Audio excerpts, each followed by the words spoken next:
Hi, I'm Tom from the Bartitsu Lab, and in this short video, just wanted to talk about some of the virtues of milling.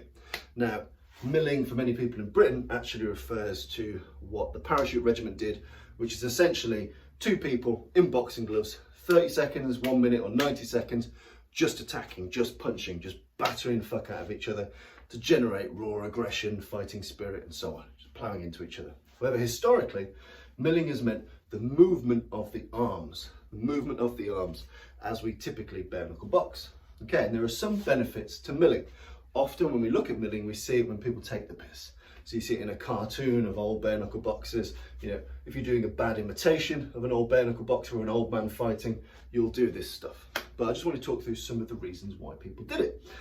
One of the first is it's easier to go from 10 miles an hour to 40 miles an hour than it is to go from a cold start. If I'm here, this is a cold start.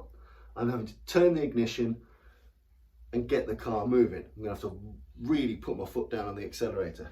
If my hands are already moving, they're already limber, if they're already at kind of 5-10 miles an hour, my ability to put the foot on the gas and launch and accelerate, some degree of acceleration is conducive to further acceleration. So if I'm already moving, it's easier for me to accelerate faster.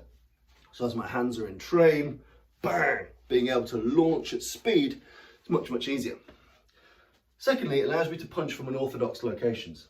My hands are always here. There are very, very easy to predict lines of attack. Front, front, side, side. And you know how they're going to land, you know they're going to come, you can predict the future. When the hands are milling, my hands here, the shot comes from there. My hands here, the shot comes from there. The shot fires from wherever the hand is. So it comes at unorthodox angles, up and around and over and under the fighter's particular guard. So essentially it's like you're testing defences. You're looking for gaps. If he's got a gap here, if he's got a gap here, you're starting to probe that with the movement of your fist. You're starting to probe that gap, bang! You're going to launch from where the hand is. You're never going to reset. So you don't mill, stop, hit. You're milling. I've spotted that gap, bang! And I've fired that shot in.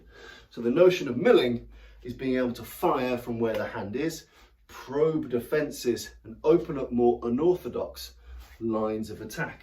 So if my mill starts to come up and I see that his guard is low, bang, I'll come over the top. If my mill starts to dip a bit low and I see his guard's high or he's left a gap in the middle, boom, straight up there. It allows you to probe defences, be proactive and explore, but also fire shots from angles which are unpredictable. It keeps us loose and proactive in defence. Often blocking is a fallacy. Being able to block something, in a consensual fight when you're doing a boxing match, blocking or covering or smothering is a bit easier because you know the paradigms. You know, this is me, this is you, we're both punching each other, it's easier to block.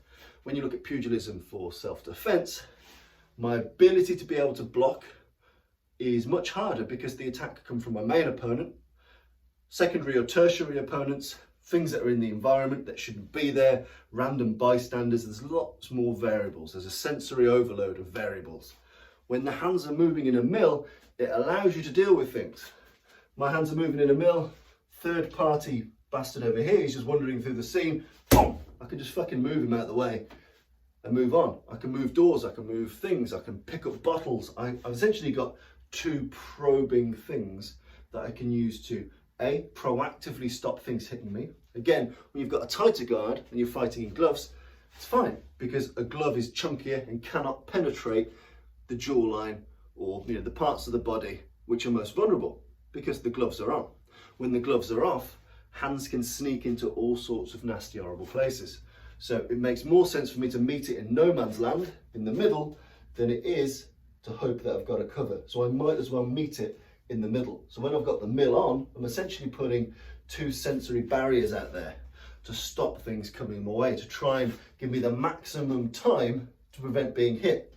If he's going to touch me on the face, I'd much rather try and stop him with my hand already here than to try and stop him with my hand here. I can take it on the chin in a boxing glove. Without a boxing glove, it just sneaks into too many places. So it's proactive defense, and it also allows you to walk your perimeter.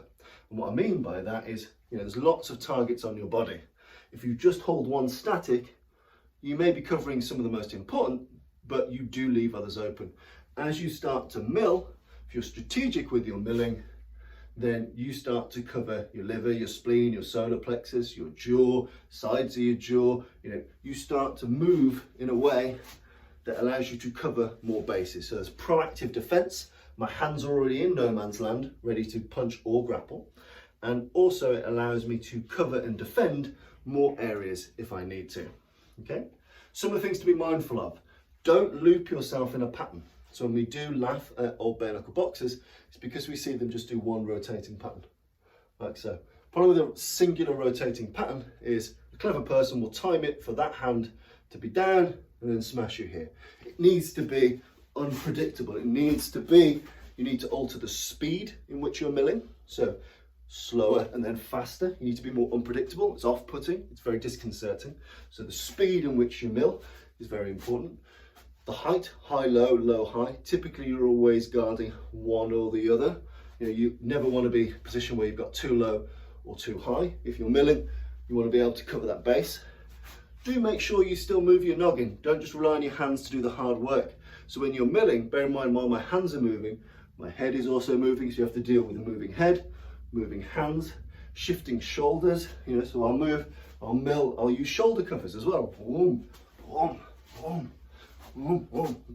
Move the speed, change the heights, change the extension or the retraction, extension, retraction, left or right. So again, you've got many variables, the speed and the cadence, fast and slow, left or right, high and low.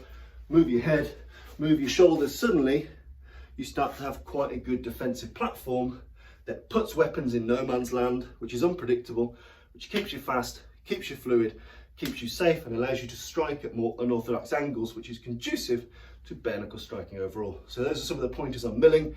Give it a try, play with it, see how it helps you. The main thing is be unpredictable with it, be playful with it, see how it works for you. Going from extreme extension to extreme retraction, from a slow mill suddenly into a rapid mill. These are great ways to punk and trip out an opponent and allow you to land stuff that you wouldn't ordinarily land if you're plodding along like an old World War I tank. So whilst there are many benefits in glove boxing to a very tight guard, sometimes for bare knuckle, or especially bare knuckle self-defense orientated, having the ability to manipulate the environment, things that are in that environment, or strike from a more unorthodox angle to more unorthodox targets is very, very useful.